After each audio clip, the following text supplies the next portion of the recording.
so that's a lot of like the inspiration behind, you know, starting Wesghost, and even behind the name is Wesghost. Like I live on the West Coast now, but I also feel like, you know, just in my own life, my own career and music, I feel like I've always been behind the scenes. I've always been like trying to be seen.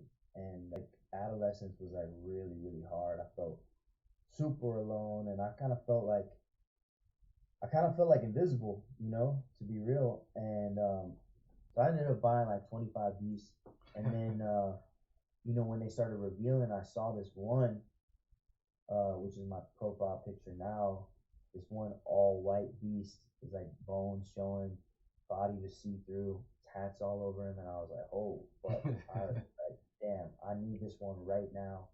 I think I dropped like four ETH on it or something. Ghost was like, you know, making these anthems for a kid called Beast, and then eventually I started working on the music, and I was like, a lot of people who were listening to the anthems, like you know, Bad Me and the Beast and all these different songs, Beast Mode and all this shit.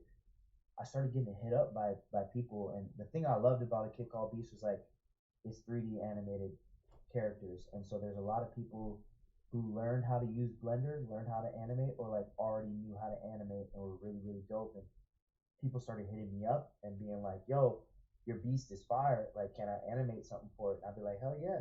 Conviction before that, I mean, it only multiplied after meeting them because they're just smart dudes. They complement each other well. Raspy's always working, man. Homie is always working.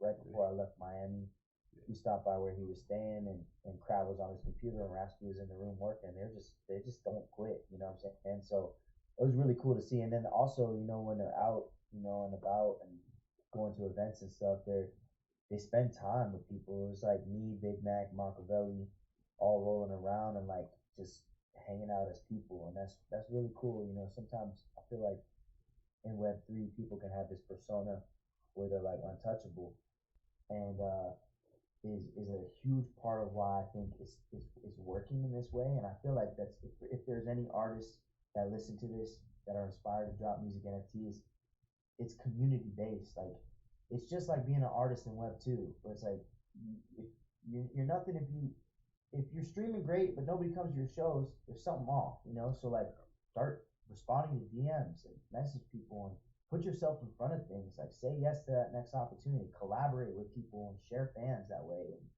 all this different stuff, because it all adds up to the community that you build around it. And I think that's why the drop did well, man. Welcome to an episode of Beast TV. I'm your host, Stu. I cover all things crypto, NFTs, all money making opportunities in the space. And this is the first episode, special edition of Beast TV. And I got a special guest with me today. I'm gonna allow him to introduce themselves to the audience. What's good, man? What's good, everybody? It's Wesghost here with my boy Stu. Blessed to be here, bro. Yeah, for sure, man.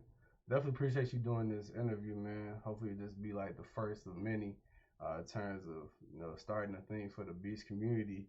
But Yeah.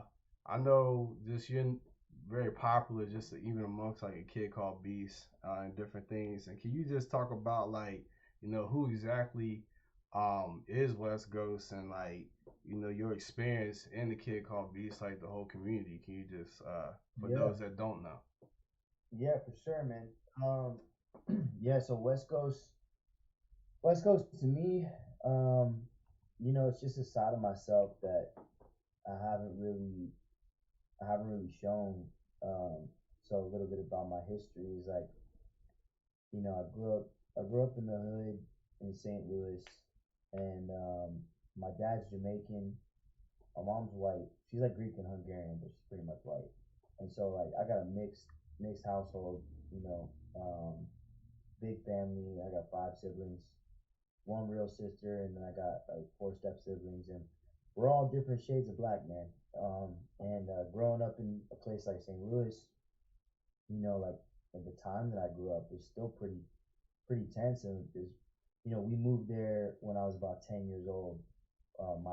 My family was in the Air Force, so we moved around a lot. But I consider St. Louis my hometown because that's where I went to middle school and high school, like my adolescence, you know. And that's where I started, like, you know, I turned to music early on at a young age. My grandma got me a keyboard when I was like 8 years old. and I brought it with me to St. Louis, and I made some friends around the block. Like I was saying, I kind of grew up in the hood, so I was like in a pretty poor area. So you know, there wasn't too much to do but play outside and get into trouble or whatever. And so I had some friends on my block. But as soon as I started in school, man, it was just like it was tough, like making friends. I got made fun of a lot. I got into a lot of fights, basically just because of you know being biracial. A lot of kids were pretty ruthless to me and my siblings. I was always like too black for the white kids and too white for the black kids, and I just felt like an outcast for real. And that's where I turned to music pretty heavily because I didn't really have too many friends. No, so I didn't really have too many friends. I felt like an outcast. I felt like I didn't really fit in, and it was tough. Like adolescence was like really hard. I felt super alone, and I kind of felt like invisible, to be real. And so that's a lot of like the inspiration behind you know starting Wesghost, and even behind the name is Wesghost. Like I live on the West Coast now, but I also feel like just in my own life, my own career and music, I feel like I've always been behind the scenes. I've always been like trying to be seen, and especially in a place like LA where I live right now, there's a lot of people just like me, like just trying to make noise and trying to get somebody to pay attention. So it's easy to come out here to a big city like this and feel like a ghost, feel like invisible. So that's really where like the idea took root, was just basically like I wanted to start making music that tapped into that feeling of being alone, like growing up, and other people that maybe feel like they're invisible or feel like outcasts in their life now. I wanted to make music that kind of gave them an escape, gave them like you know s- something to look at and say like, hey, you know, like my feelings are valid. Like I'm not alone. I'm not the only one that feels you know, like nobody sees me type of thing. So yeah, that's where it took place. And then I started digging into the music. I've been making songs for communities for a minute, and I wanted to pivot a little bit and start telling my story.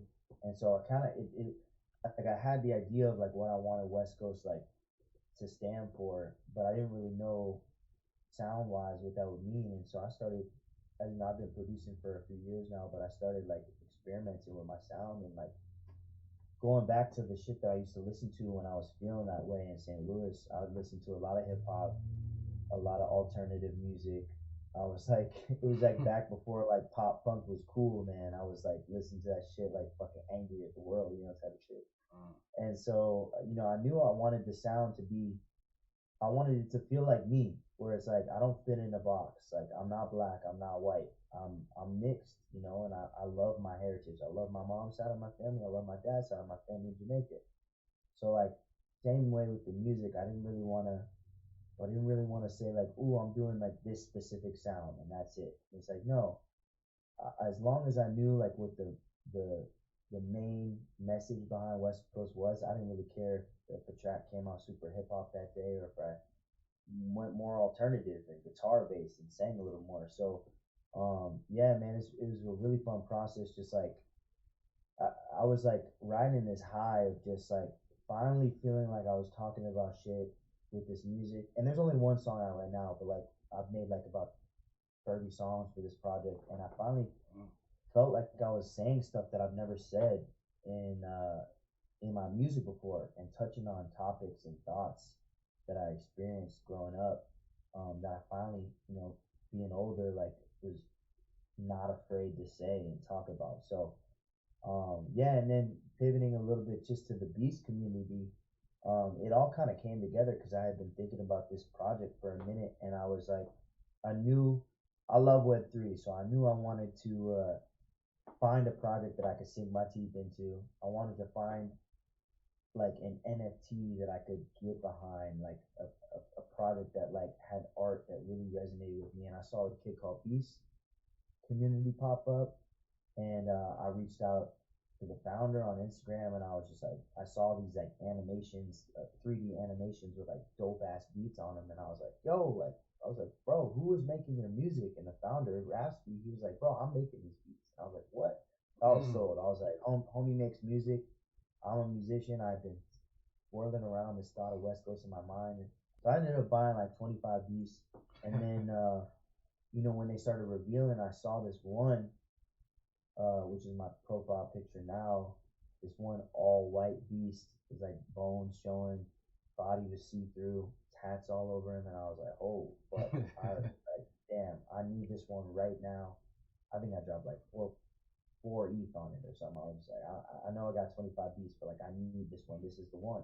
Yeah. And I'm so glad I did, man, because that's where everything kind of came together. I was just sitting there after I bought it. I was like, it was one of my biggest purchases that I made on something. I was like, I was just looking at it, like looking at my computer, like, what am I gonna do with you, you know? And then it was just like West Coast just popped in my head, and I was like, oh shit! It was like a flurry of thoughts. I was like, oh my god, like this is the IP that I'm gonna build this music around, and it kind of like everything happened really really fast in this period. You know, I made a few songs for a kid called Beast, and I started I started posting them. Instead of posting them as my name, I posted them as West Coast. So it was like West Coast was like, making these anthems for a kid called Beast, and then eventually I started working on the music, and I was like, a lot of people who were listening to the anthems, like Bad Me and the Beast and all these different songs, Beast Mode and all this shit.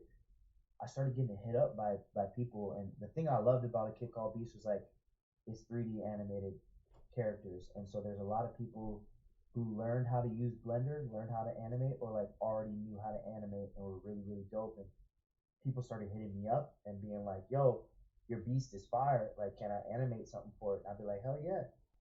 And eventually, I started seeing these animations come in from people, and they were, I was like, "These are really sick." And so I started thinking like, wow, maybe I should tell my story through these animations. And so it went from like people just making them to me being like, yo, I got this idea. I just made this song, like sleepwalking, and like I want to see this my character like do this, or like haunted house. I want him to be in a haunted house, and the piano starts playing. I started getting hella creative and collaborating with these animators, and kind of like starting to tell my story. So I posted them, I put, and I didn't know like anyone was gonna care. Like obviously, like I know the Beast community is strong and they rate the fuck out of shit, especially when Raspy or Crab retweet something like Yeah. goes crazy, right? But I didn't really know that it was gonna catch on the way it did. I just started. I think I posted my first animation.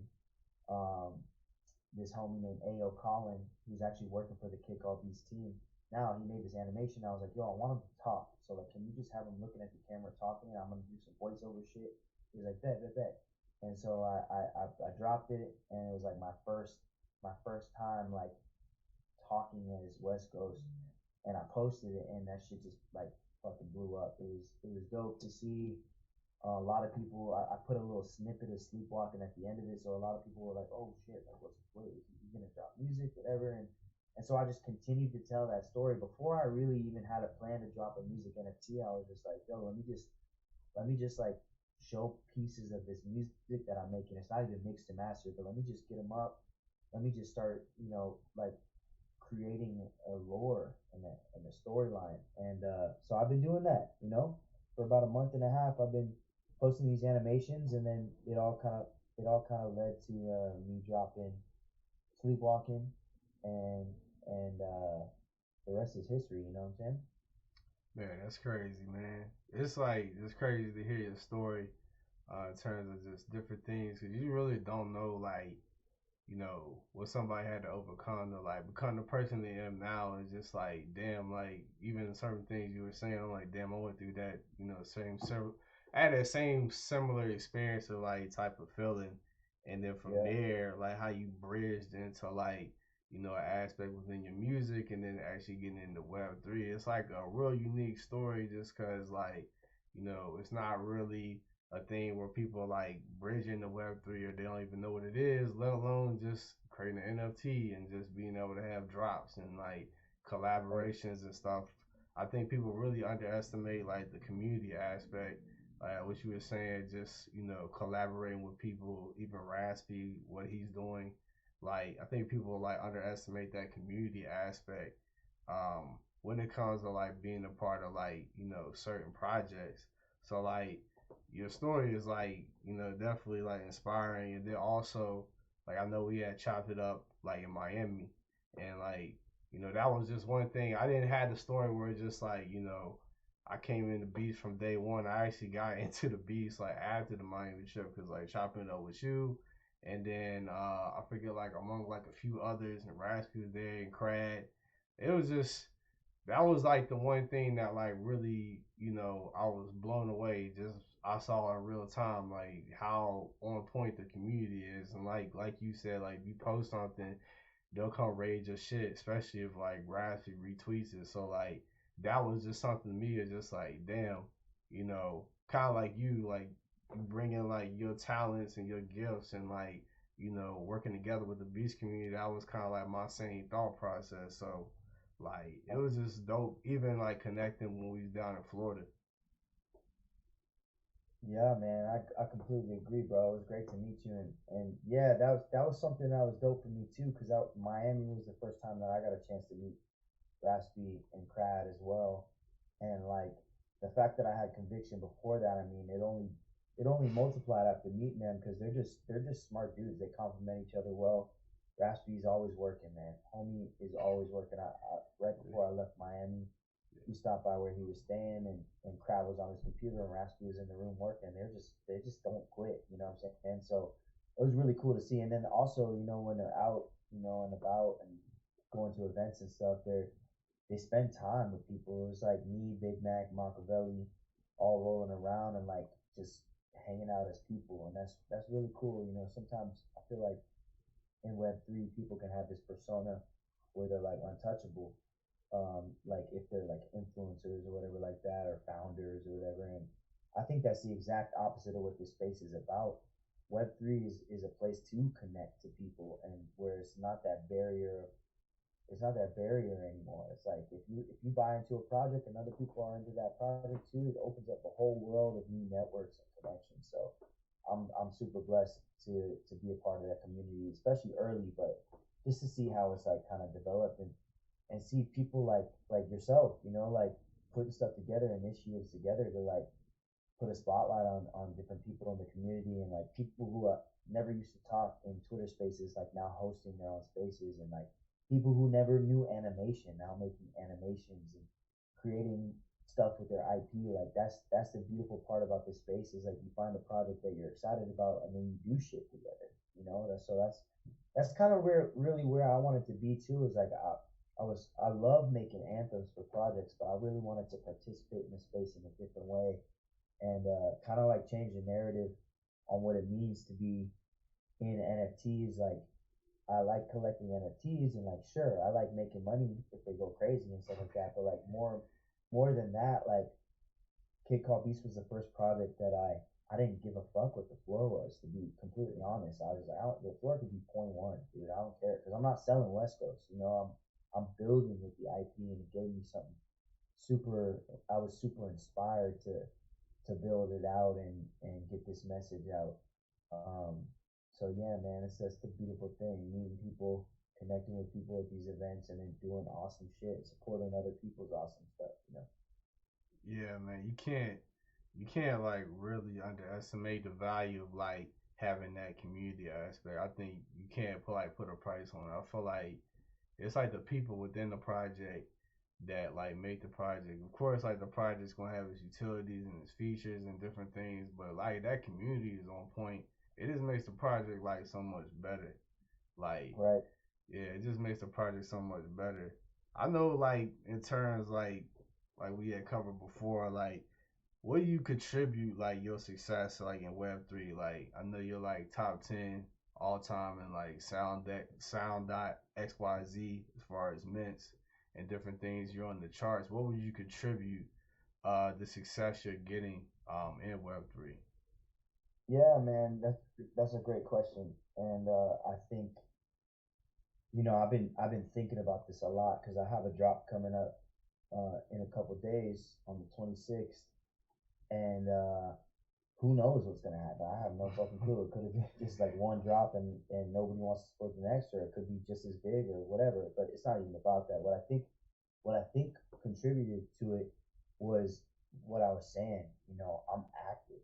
Like I spend time in spaces, and you know, before that I was spending time in discords, and I think something that before I get into really like what I think worked for this drop, um, I want to get into what I've seen hasn't worked. So like you'll see an artist come along who's popping. Like they got I saw this one girl, I don't want to name names or anything, but like big on TikTok, huge, massive, right? She does a drop and like nobody buys it. And I think why?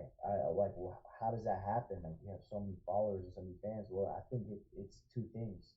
The first thing being her fan base isn't onboarded into Web3. So like you might have a ton of fans that'll go stream something or go like your Instagram post, but they might not have any clue. They might have never touched crypto in their life or even be on Twitter. You know what I'm saying? So that's the first thing is like, you know, it's difficult to translate a Web 2 audience into Web 3 if they're not already onboarded. The second thing is I think, you know, that artist isn't in the space. So it's inauthentic in a lot of ways. It's like, okay, yeah, why would we go buy this music NFT from you when we could just like when we could stream your shit or like you know, like or like why you in the space like dropping something and you're telling me to buy, but you know I don't even see you around here. You know, it's like a big superstar dropping a music NFT for this. I mean, sure we saw no shade on it though. I'm sure we saw the Soldier Boy thing where like he dropped the music NFT and that shit went up super fast and went down super fast. We saw the same thing with the Trump NFT. It's like it's just massive and then it's just gone because they're not in the space. I know Soldier Boy is trying to be more involved in the space and all that stuff, but like they don't know the mentality of these people that potentially might support the music. So, you know, for me, I've been making anthems. I got into crypto and Web3 about a year and a half ago, and I got like hacked early on. I bought my first couple projects and I clicked on a bad link and I got hacked and I lost everything and I was about ready to give up on the space. I was like, fuck this shit. And then I had this crazy thing happen to me. Gary Vee sent me he sent me a message on Twitter and was like, "Yo, saw you got hacked. What's your wallet? I want to send you some NFTs." And I was like, "Holy shit!" Because in that moment I was thinking like, "Bro, fuck NFTs. Everyone's a scammer. I don't trust nobody. They're evil." And then Gary Vee comes in like an angel and is like, "Yo, don't give up on this space. I see you do music. Like we could use more artists in this space. Like I'm gonna hook you up with some NFTs and just promise me to stick around." So I was like, "Okay, bet." And I rebuilt from scratch. And then so you know I had lost by like a lot of money. Fuck, I mean, I won't say how much, but it was a lot of money. And I was like, I got no money to buy NFTs now. You know, so like I'm just gonna research things and like you know find projects and just like hang out on their discords and like do those things that nobody likes to do nowadays, especially it's like I'm gonna grind for some whitelist, right? So I was just like in these discords talking, hanging, fucking meeting people, showing up in spaces and shit, and then I was like, man, like this is taking up a lot of time, and like I do music like full time. I have no other job aside from music, so I'm always in the studio writing for other artists or working on my shit or shooting videos, playing shows or whatever. So I was like, I don't have enough time to like grind like this. But I was like, I'm loving all these people that I'm meeting and all these projects that I'm seeing, and like the excitement from these people, like they're fucking fired up of these NFTs. And so I was like, you know, like why don't I do something that's authentic to me? Like I see people making artwork and I see people running spaces and I see people making banners and I was like, I'm good at music. Why don't I start making fucking songs? So I started making like minute long anthems for different projects. And some projects before they revealed, I make them an anthem and they blessed me. And they put me on the list to be able to get one, which was amazing because I was essentially like ETH broke. I couldn't afford no fucking NFTs. I didn't want to like have to tell my business managers, hey guys, I'm taking out 10K to go dump into some fucking JPEGs. You know, it's not gonna work out good. So Yeah.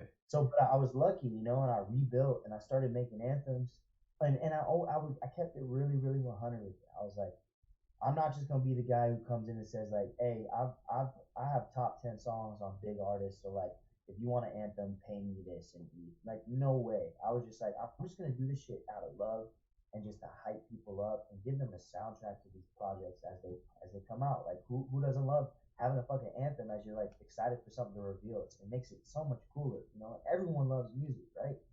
So I started making these anthems, and you know, I started connecting with, you know, a lot of dope people. You know, some founders even start like early on. Like one of the founders I really love, two of the founders I really love is one project called Quirkies, this guy named Sin, and another project called Killer Bears, this guy named Ben.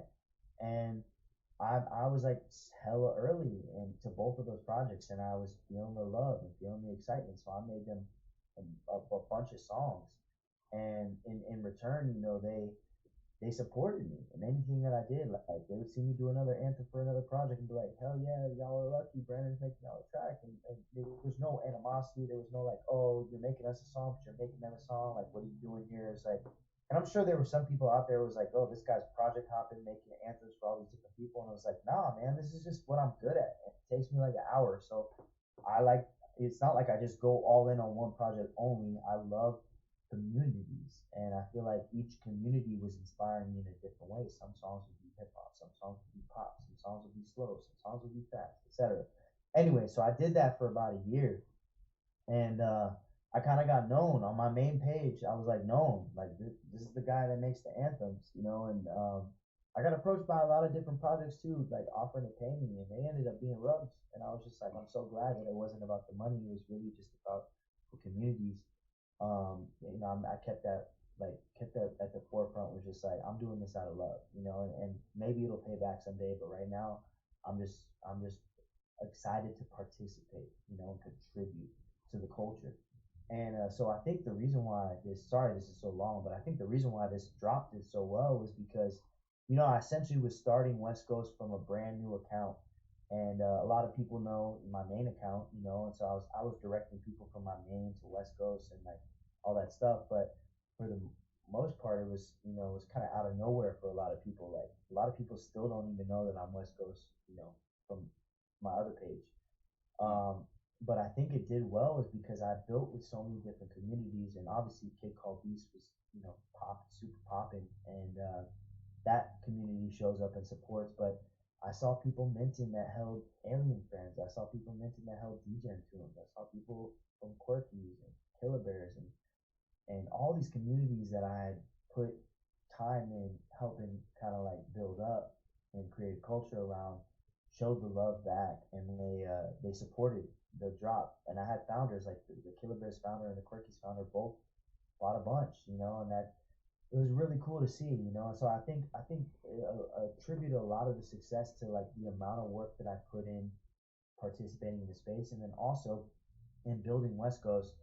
You know, I shot my shot, you know, and like you don't want to like be the person that comes up on a Twitter space with like 1,000 people and shields themselves. Like that's not my vibe, right? Yeah. But like West Coast, my whole mantra is like I never felt seen. So like why the fuck would I not want to be seen? Like that's all I want is to be seen. So I would just pop into these Twitter spaces and just listen for hours. I'd be listening to some Twitter spaces for an hour. I never go up on stage. There was an occasional moment where somebody would be like, "Yo, like, let's get some new people up here," and I would just request up, and I said, "Okay, fuck it, I'm going on stage," and I'd talk and I'd just hang and I'd listen, and if there was a moment, you know, I'd play a song, I play something live, or I play them sleepwalking on the spaces, a room full of people that just didn't know I exist. All of a sudden, after hanging out and listening for a minute, and actually not going in there and be like, oh, I'm gonna engage with farm and get a bunch of fans, but going in there and be like, Yeah. I'm curious about this conversation, and like I would love to come up, but like I'm just cool listening, you know. And I did that like repeatedly in a couple spaces, and obviously in the Kid Called B spaces, I was always popping up and co-hosting and all that stuff. But like I popped in some really big spaces where they gave me an opportunity to share my art and talk about my journey.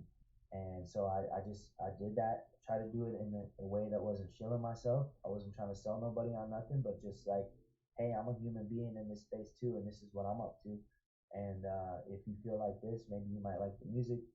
And so the West Coast page from those moments started busting. It was crazy. It was like I had 100 followers, and then all of a sudden I get out of space, and I have 500, and then I hop in another space a couple days later, and I got 1,000. I was just like, bro, this is moving fast, you know. Yeah. And yeah, man, and I think, for future drops, I think what's important is, it's easy to come out and do something once.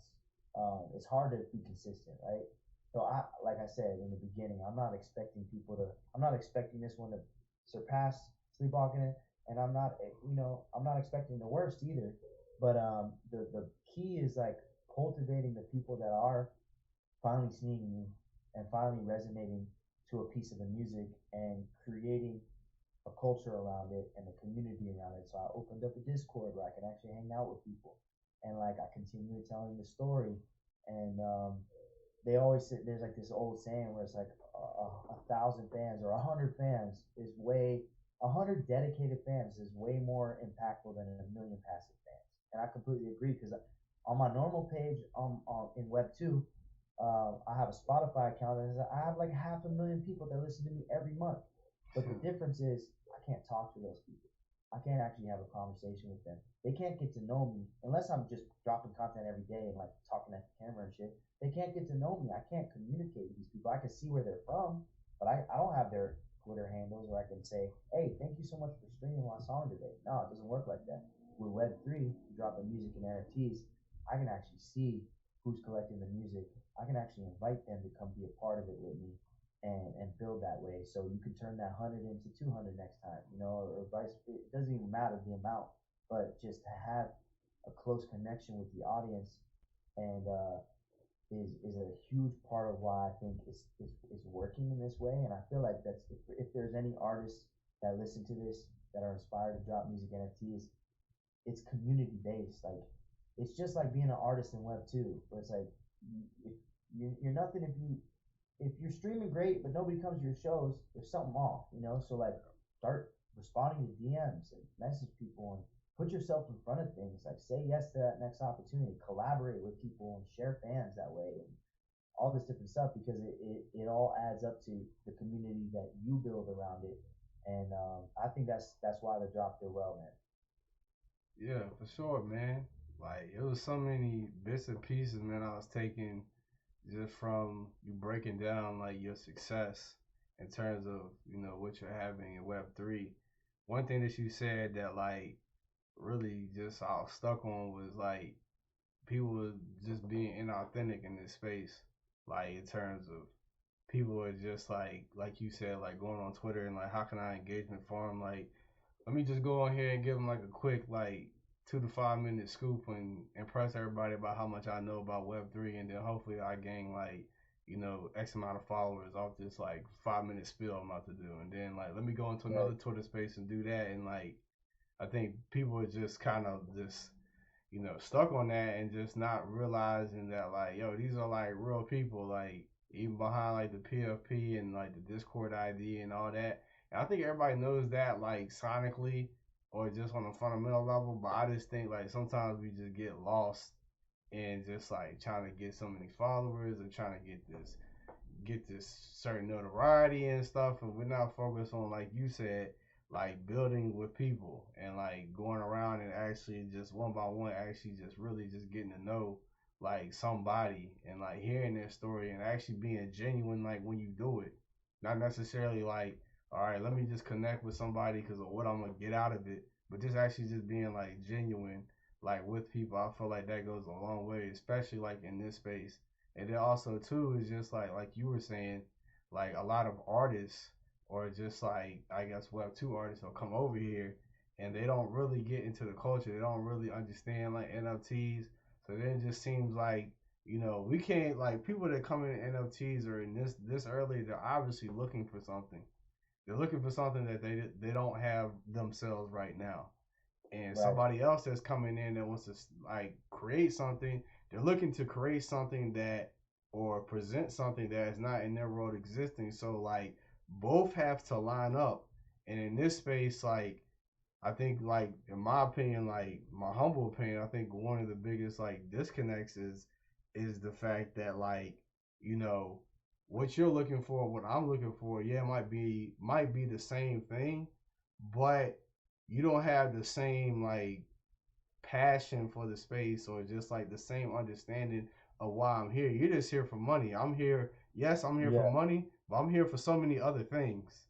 And I think that's where the Exactly. disconnect comes in. when like, you know, big artists try to come into this space and they try to like really want to put something together, and they might have a good idea, but you're not doing it for the right reasons. Totally.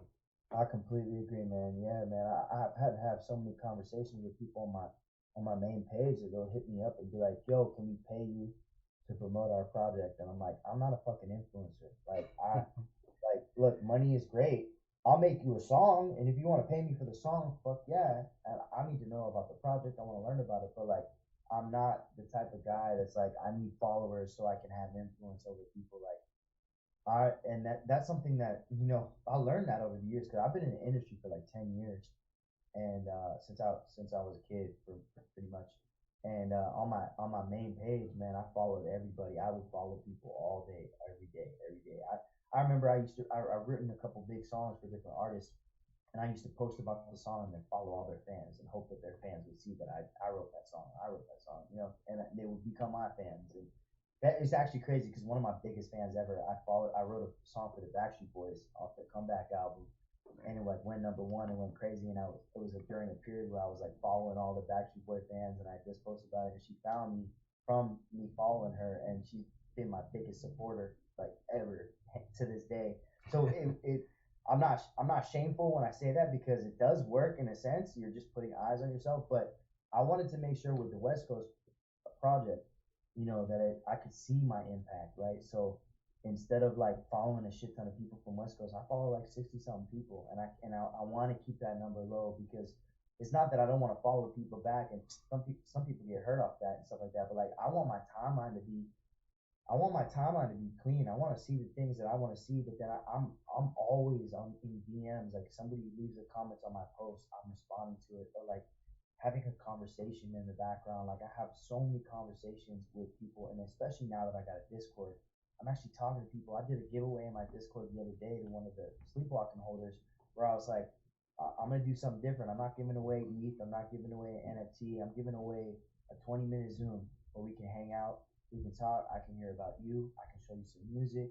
You can ask me questions. We can just chill. And it was so dope. Like this person who won it, they were so pumped to just have some time and like to hang with me. And I was like, that's super fire. Like that one interaction with that one person is better than a post having a fucking 10,000 likes a week and not talking to those people. Like to actually be able to connect with somebody who's fucking with the music, they're excited to hear more and like hear stuff before anybody else. Like there's some powerful stuff in there. So I feel like, yeah, man, you got to keep it 100 in this space. Like you got to keep your intentions right. There's a lot of bad actors in this space. There's a lot of people who say I'm here for the community and I'm here to build, but really no, they post the same shit every day on Twitter, hoping to get more likes. It's like it's fucked up. And another thing I just wanted to say too, because it was very interesting, man. I was doing giveaways for during my drop, and I felt on the fence about it at first, because I was just like, I don't want people to think that I'm like incentivizing them to buy to win something, but at the same time, like I kept it straight with myself. Like, so what's my intention? I said my intention is I want to bless people with the NFT from some of my favorite projects. So I bought a bunch of my favorite projects. I gave away a Beast. I gave away a Goblin Town. I gave away a Degen Twin, Alien Friends.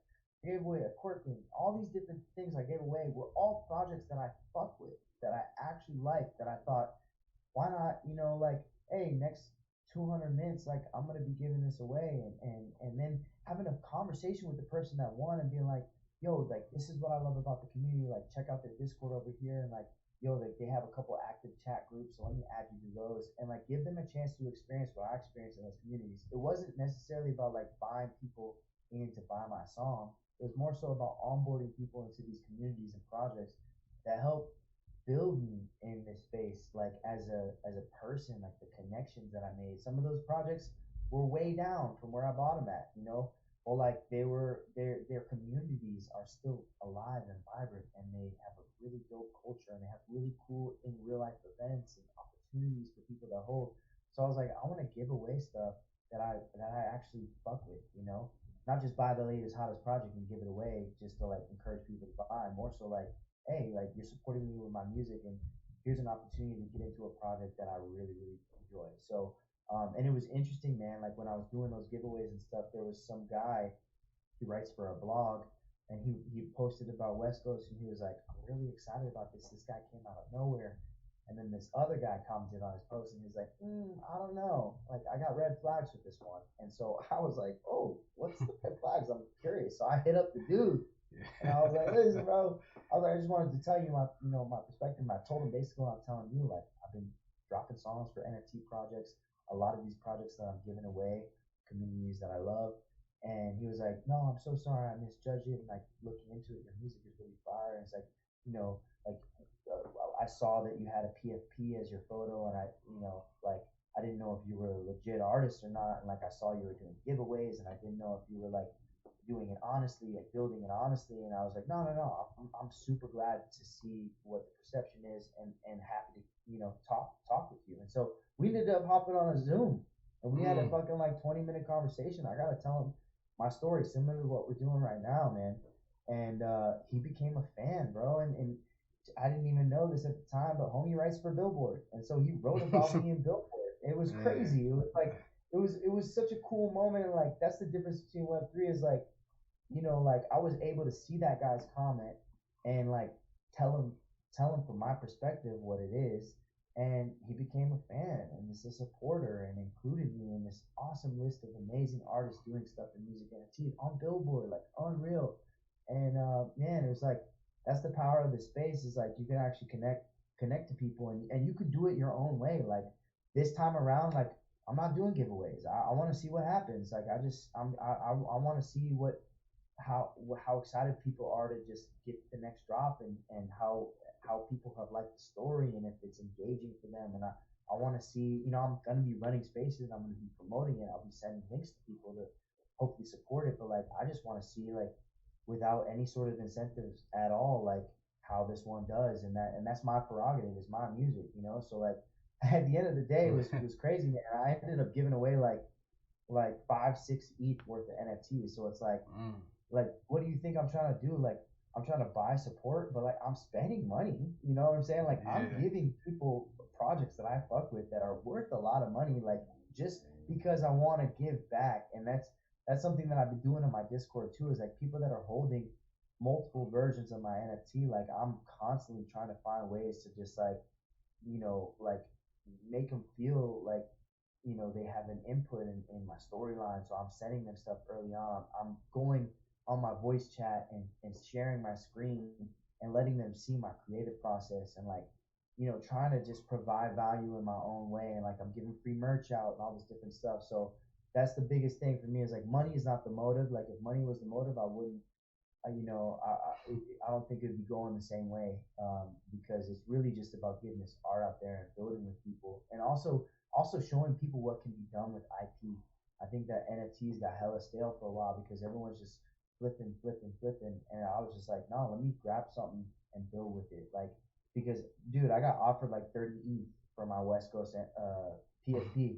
And I said, fuck no. I said, that's a lot of money, bro. That's a lot of fucking money. Like, I felt crazy saying no, but I was like, the value of what I'm going to do with this is going to be way more than 30 ETH. So I want to encourage people to just like have fun with your IP, create products, within the IP rights that you have with different projects. Like, create a brand, start podcasts, start shows, start like fucking like telling a story, do a comic book. Like, you could do so many things. I saw somebody else with their beast, they made a candle line, like super dope.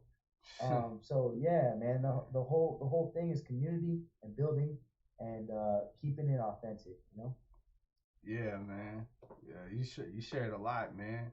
Just in terms, like I just think it's so early that like you said, doing comic books or just whatever you want to do, whatever skill sets, this is the time to do it. Just because like the canvas really hasn't been painted. And honestly, I think it's gonna be artists like you to really like show like Web2 artists, or like the influx of artists. Okay, like this is how it's like quote unquote like supposed to be done. Because like that's just my humble opinion. It's gonna take somebody that's actually in the culture to show somebody, all right, this is what the culture represents and this is what you could do with it.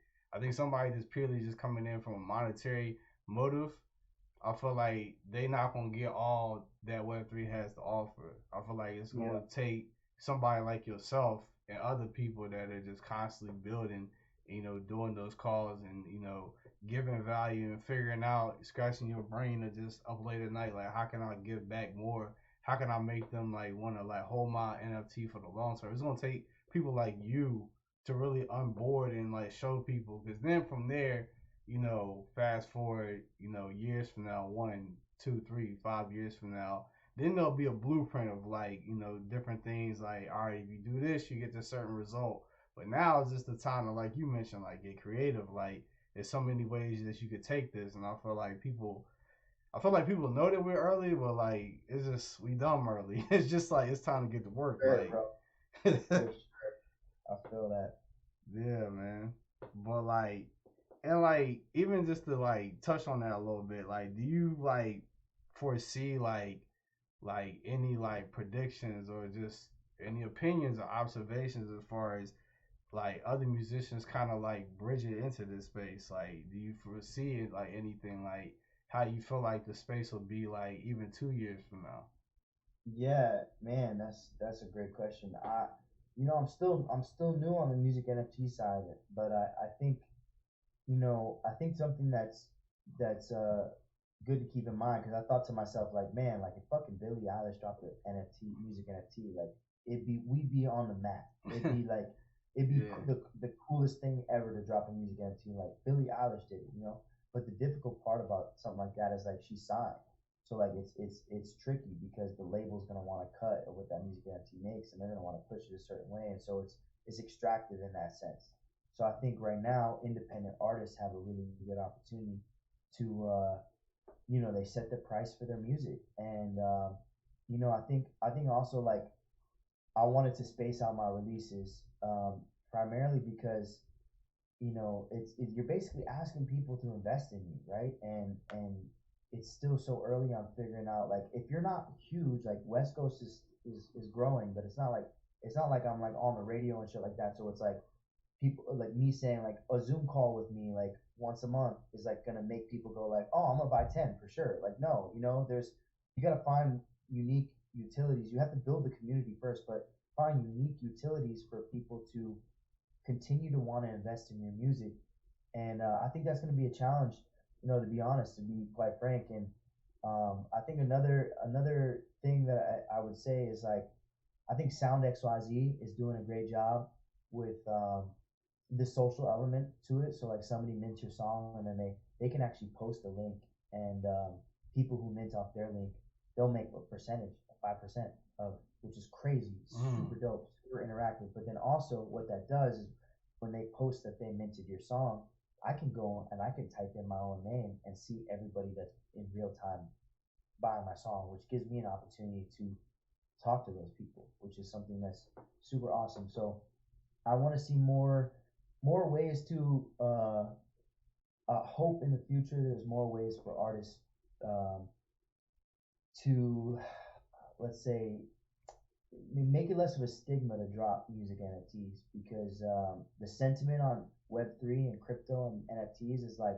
I remember I did a TikTok the other day, um, or not the other day, but like right after Sleepwalker dropped, and I was like, the TikTok was basically like, yo, I just made like what I would have made on 10 million streams in 5 days, and here's how. And I walked through the process, and like it got some traction, and some people were like, bro, fucking NFTs are dead, like run, like it's a scam, NFTs are a scam. And like that's a lot of the comments were just like, fuck NFTs. And so I think when you're a musician and you have these traditional outlets like Spotify and Apple, and then you hear music NFT, you're like, like, as an outsider, you might associate a music NFT to like NFTs and be like, oh man, like NFTs are way down bad. Like, why would you drop a music NFT? And my answer is like I said, you get a chance to actually build a community, and you get a chance to like monetize on your music on $1. And if you're smart, use that money to invest in your own career, instead of having to sign a deal and like take an advance and then owe this label a bunch of money.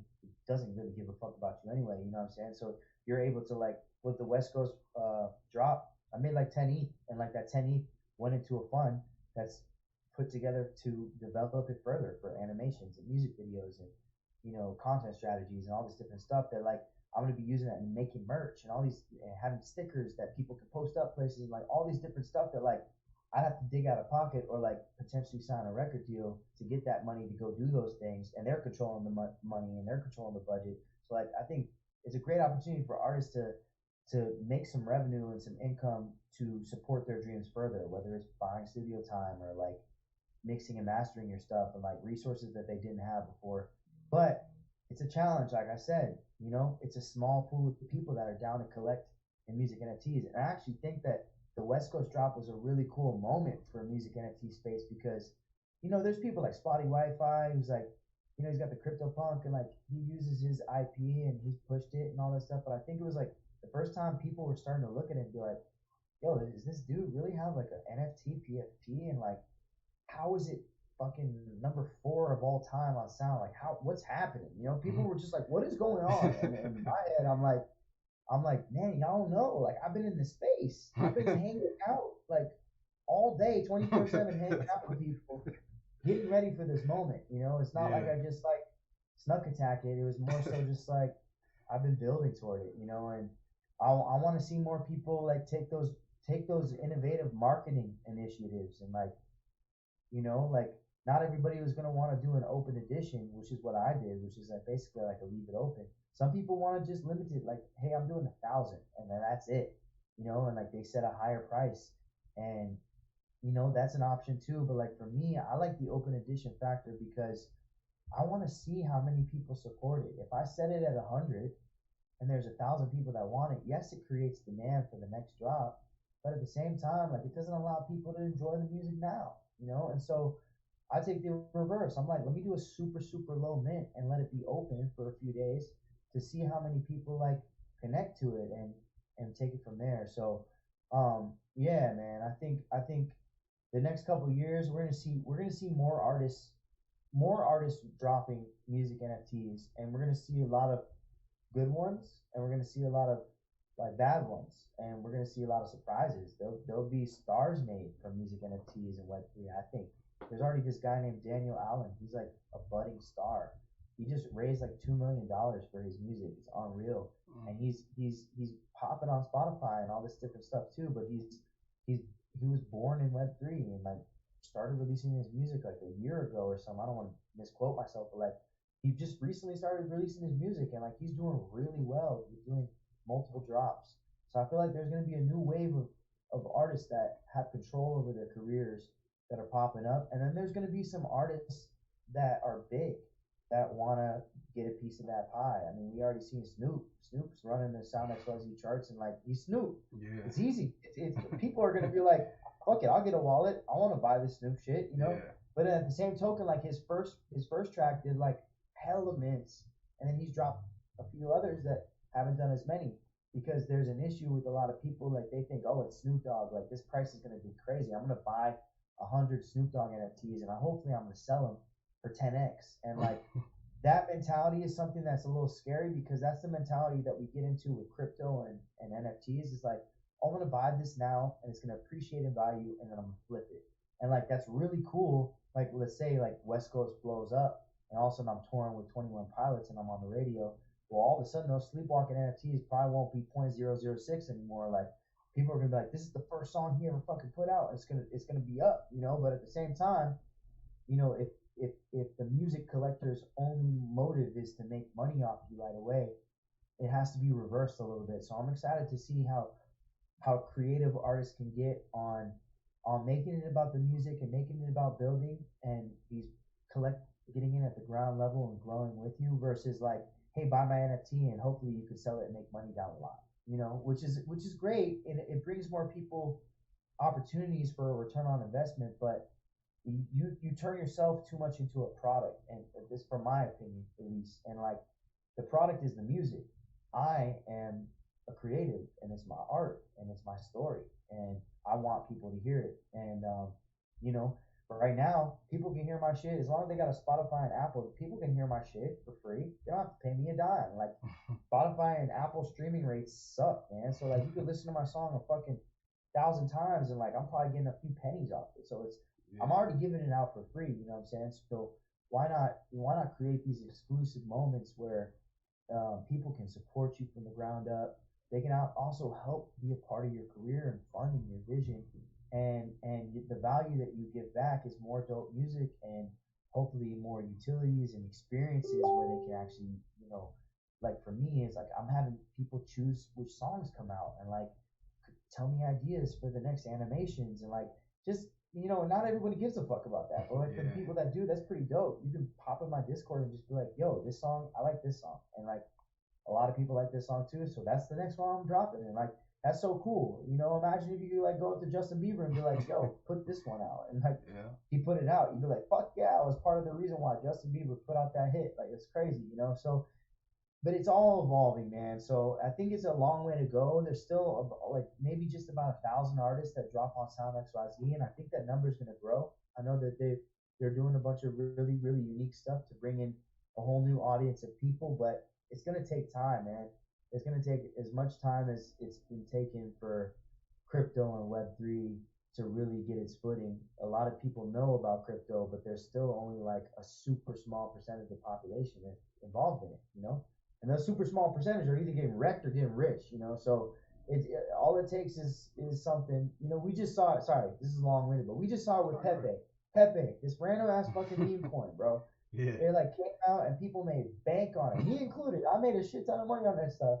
But like it, all of a sudden, there's people hitting me up in my life that are like, bro, what? Like I heard about a coin that just did like 100x, and like they've never done crypto in their life, and it's a big, big, big meme that's been along for a while, and all of a sudden there's an influx of people now entering the space, and because of this one thing. So I think music NFTs will hopefully be similar, where there's going to be a moment in the future where there's a big moment, there's a big thing that happens, whether it's an artist blowing up and their music NFT is a hit, and it came out on the blockchain first, and everyone's like, well, where did this song come from? And it's like they minted this song, and all of a sudden it's on Forbes and all these different outlets, people talking about it.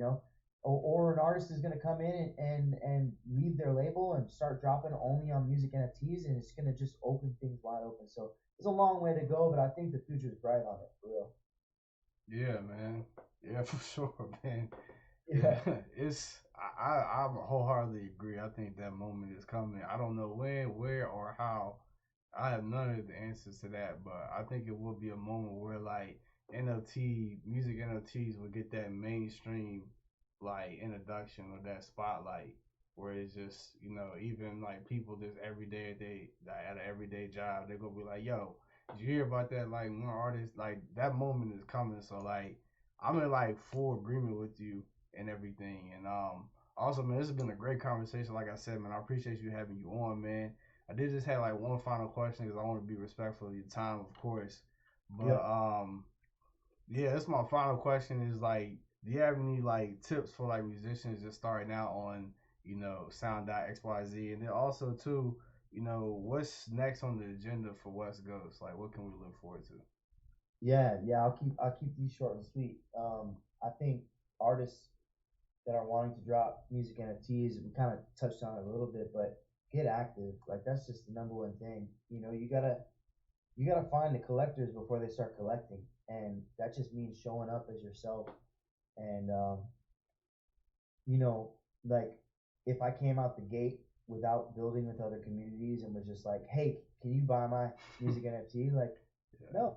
The answer is no. I don't know who you are. Like, I have no reason to care, but you spend time talking to people and you're in these chats and you're hanging out and like we're shilling all these projects, but like like build something that's interesting, and then and connect. That's just the number one thing, is just connect, and something that I wanted to do that I've been doing it under my name for a minute, like self promoting all the time as when you're an artist. So like do more TikToks and post more Instagrams and all this different stuff. But my whole message with Wesghost was like, I want to be seen. So like I'm not gonna be scared anymore about trying stuff. And it was a big risk. Like when I decided to do my first drop, there was a part of me that had a little bit of fear. It was just like, what if nobody gives a fuck? And I just fought through it. I said, I don't care. I don't care if it's 1,000 people or 10 or one. It's like I just want to try this, and I want to do this for myself, and I want to put myself out there. So like I said, I'll be hanging out in these Twitter spaces.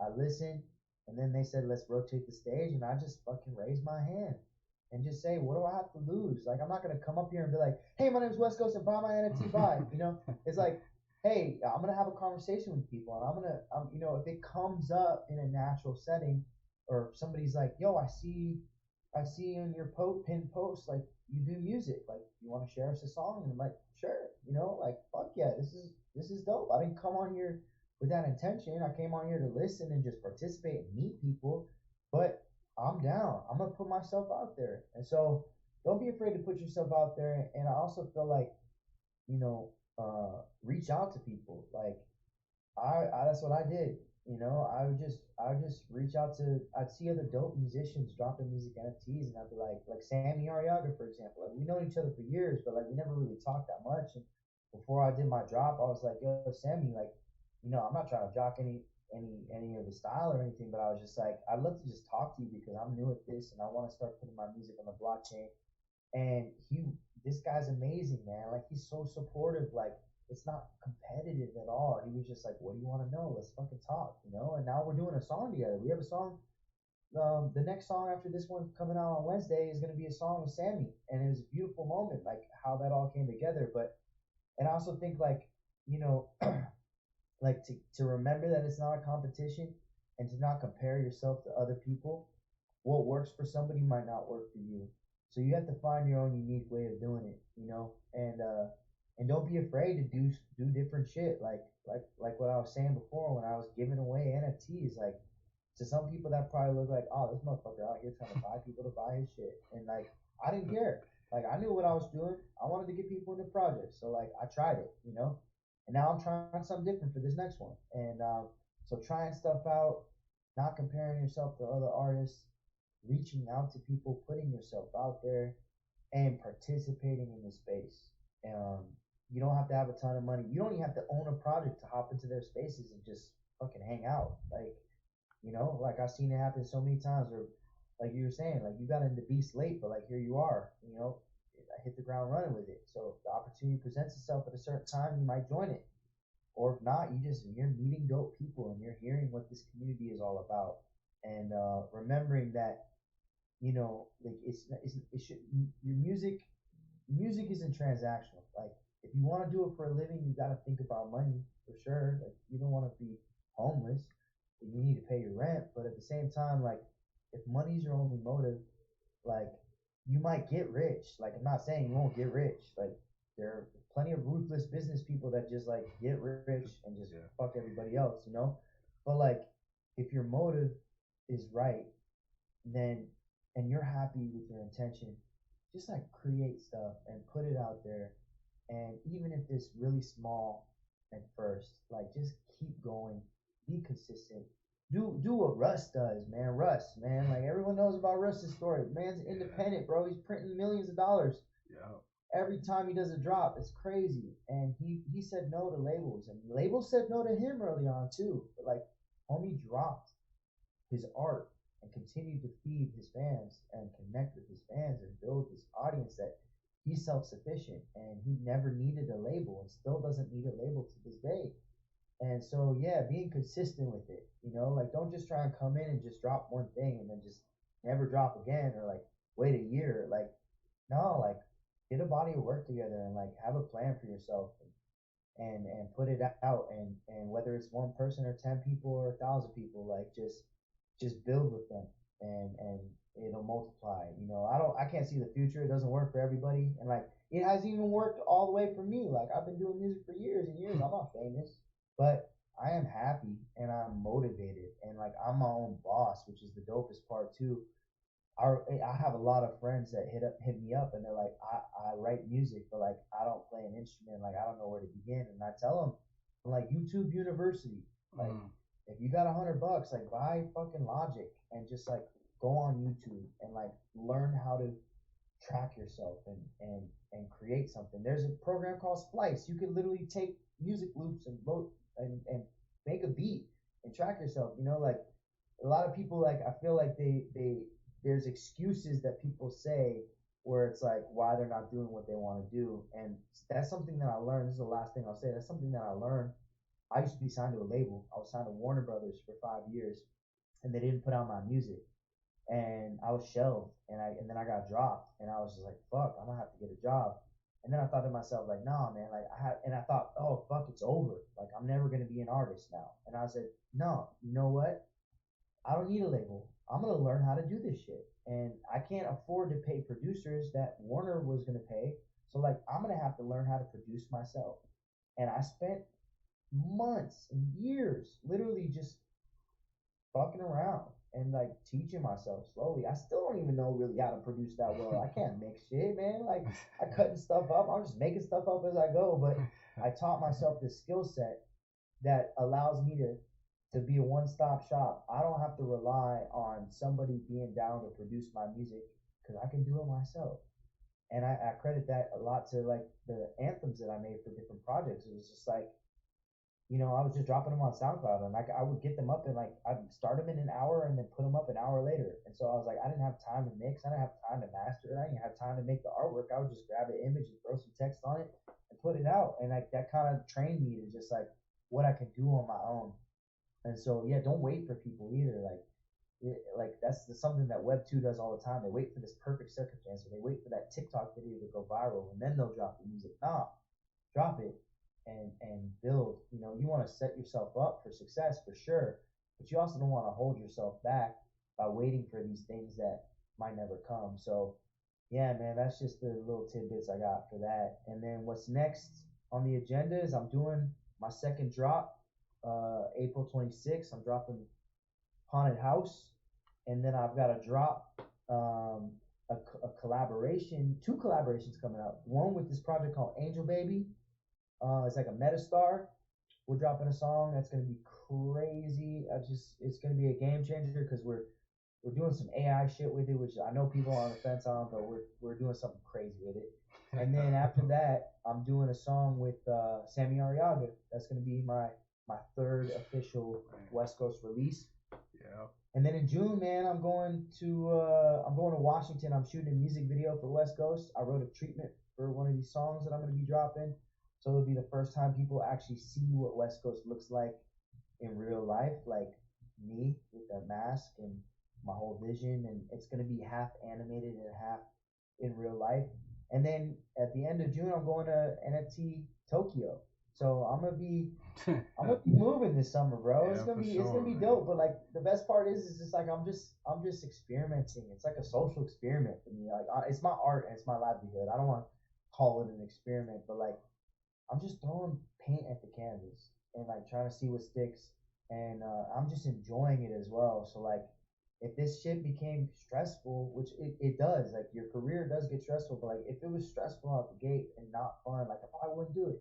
So like right now, I'm trying to do everything I can to just make it a fun experience for myself first, and then a fun experience for people that are watching and listening. I want them to feel like this is something that they're excited about as well. So yeah, bro, they're real. Yeah, for sure, man. Definitely. I'll let you have the last word. Appreciate you coming on once again. I'll definitely drop all your links, your socials, where people can find you at. Get access. Go sound.xyz. I'll just leave all the links below in the description. But it's been a great conversation. I'm gonna go ahead and close this out. This is the first episode of Beast TV. I'm your host Stu, here with Wesghost. We'll catch you in the next one. Peace out.